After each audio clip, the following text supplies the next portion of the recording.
मैं 17 की थी और वे 39 साल के शादीशुदा आदमी। ये है हमारी लव स्टोरी। एक दिन खाली बैठे मैंने फेसबुक पर एक अनजाने आदमी को फ्रेंड रिक्वेस्ट भेज दी, जो दिखने में बहुत हैंडसम था। उस आदमी ने उसी रात फेसबुक पर मेरी भेजी फ्रेंड रिक्वेस्ट एक्सेप्ट कर ली। तुम्हें पता है कि तुम इस साड़ी में कितनी खूबसूरत लग रही हो, उसने मैसेज किया। थैंक्स, मुझे भी तुम्हारी डीपी अच्छी लगी। इसी तरह हमने बातें करनी शुरू कर दी। मुझे पता था कि वह 39 साल का शादीशुदा आदमी है, जो 2 बच्चों का बाप भी है। इन सब चीजों के बाद भी हमने अपनी बातें शुरू कर दी। इतना ही नहीं, हमने अपना नंबर भी एक दूसरे के साथ बदल लिया। देखते ही देखते हम एक दूसरे के करीब आ गए और एक दूसरे के बेस्ट फ्रेंड बन गए। फेसबुक पर हम एक दूसरे के साथ बहुत ज्यादा बातें करने लगे और सोशल मीडिया पर ज्यादा से ज्यादा समय बिताने लगे।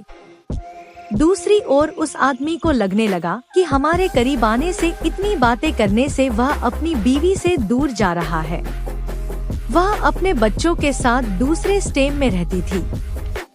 वह मुझसे बोलता था, अभी पता नहीं, मैं सारा दिन तुम्हारे बारे में ही सोचता रहता हूँ।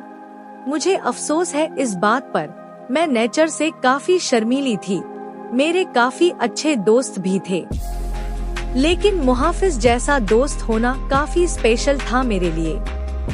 1 महीने की चैटिंग के बाद हमने स्काइपिंग करना भी शुरू कर दिया। हम उस पर बातें कम और एक दूसरे को घंटों निहारा ज्यादा करते थे। एक रात वह मेरे साथ वीडियो कॉल पर था। उसने बोला, ऐसे देखते देखते कहीं प्यार ना हो जाए। खैर, अब हम रोज ही वीडियो कॉल करने लग गए। हम इतने पास आ चुके थे कि अब हम एक रियल कपल की तरह बिहेव करने लगे थे। हम रोमांस करते, एक दूसरे को चिढ़ाते और थोड़ी लड़ाइयाँ भी करते। कहने का मतलब था कि एक 17 साल की लड़की को 39 साल के आदमी से प्यार हो गया था। प्यार की कोई उम्र नहीं होती। जिस तरह से प्यार की कोई उम्र नहीं होती, उसी तरह से हम दोनों को भी अपना रिश्ता बिल्कुल गलत नहीं लगा। हमें नहीं लगा कि हमने कुछ गलत काम किया है। सफेद पानी गिरने से हैं परेशान।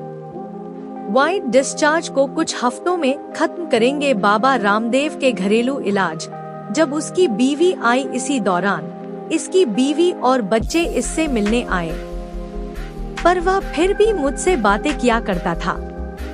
यहाँ तक कि वह अपनी बीवी के सामने भी मेरी कॉल उठा लेता था। उसी दौरान उसकी बीवी उस पर शक करने लगी, क्योंकि अब वह पहले जैसा बिल्कुल भी नहीं रहा। Secret Santa gift ideas. Office में सीक्रेट सेंटा के लिए ये गिफ्ट ऑप्शन रहेंगे परफेक्ट और पॉकेट फ्रेंडली। एक रात की बात थी जब ये दोनों बेड पर सेक्स के लिए गए। तभी इनके फोन पर मैंने मैसेज और अपनी फोटो भेजी। इनकी वाइफ ने उठकर फोन जैसे ही खोला, मेरी फोटो उन्हें दिखी। उसकी वाइफ ने कोई रिएक्शन नहीं दिया, बस मुहाफिज को जोर का थप्पड़ मारा और रोने लगी। 3 दिनों के बाद वह घर छोड़कर चली गई। मुझे उसकी वाइफ के लिए काफी बुरा लगा, इसलिए मैंने उससे कई दिनों तक बातचीत बंद कर दी। उसकी वाइफ के जाने के बाद हम फिर से मिले और हमने लॉन्ग ड्राइव पर जाने का प्लान बनाया।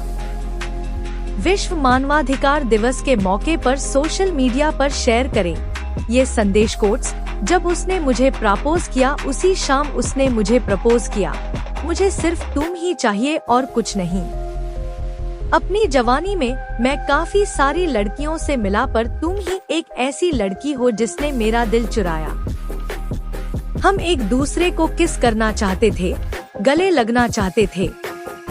मैं तुम्हें ब्लॉक कर रहा हूँ। दूसरे दिन मुझे एक मैसेज मिला जिसमें उसने लिखा था, हे डार्लिंग, आई लव यू, लेकिन मेरा परिवार भी है, मेरी कुछ ड्यूटीज भी हैं। यह मेरा तुमको आखिरी मैसेज है। मुझे प्लीज कॉल या टेक्स्ट मत करना, मैं तुम्हें ब्लॉक कर रहा हूँ। मुझे ऐसा लगा कि मानो मैं शादी के बाद विधवा बन गई हूँ। मैं बुरी तरह से टूट चुकी थी। काफी परेशान थी। फिर लौटा वो मेरी जिंदगी में। 3 महीने बीत जाने के बाद मैं एक लड़के के साथ रिलेशनशिप में आई। एक दिन मेरे पास किसी दूसरे नंबर से मुहाफिज का मैसेज आया, बानी, इज दैट यू? प्लीज मेरी लाइफ में दोबारा वापस आ जाओ, मैं तुम्हारे बिना नहीं रह सकता। मैं समझ गई कि यह उसी का नंबर है और फूट फूट कर रोने लगी। 1 घंटे की चैटिंग के बाद मेरा दिल फिर से पिघलने लगा। मेरे बॉयफ्रेंड को इन सब चीजों के बारे में कुछ नहीं पता था। मैंने उससे सब कुछ छुपा कर रखा था। मैंने उस पूरी रात केवल मुहाफिज से बातें की। उसने मुझे घर पर लंच के लिए बुलाया। एक दिन मुहाफिज ने मुझे अपने घर पर लंच के लिए बुलाया था। मैंने हाँ कर दी और चली गई। घर जाकर मैंने देखा कि वह खाली था और वहाँ केवल मुहाफिज के कोई नहीं था। उसने मुझे अंदर बुलाकर फ्रेश होने के लिए बुलाया। उसने ढेर सारी बातें की और खाने की टेबल सजाई। मेरे लिए यह सब नया था। मैं केवल इधर उधर देख रही थी।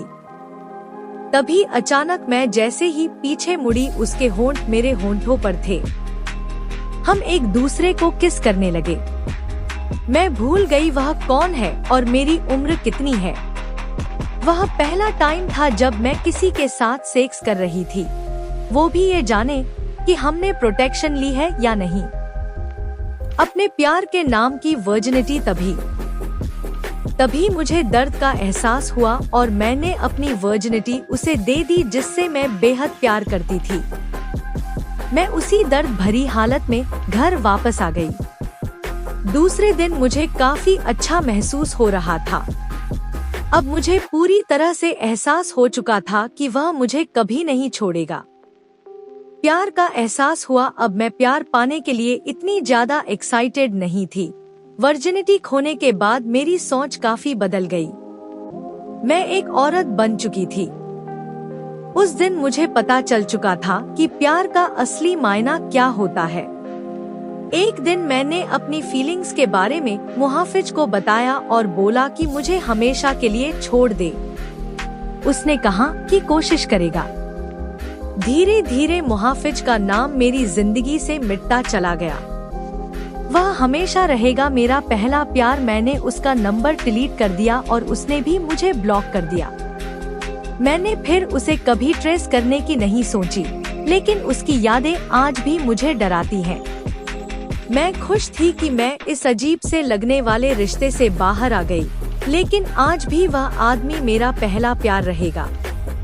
मैं भगवान से दुआ मांगती हूँ कि मुझे जब भी कोई दे तो वह एकदम मुहाफिज जैसा हो।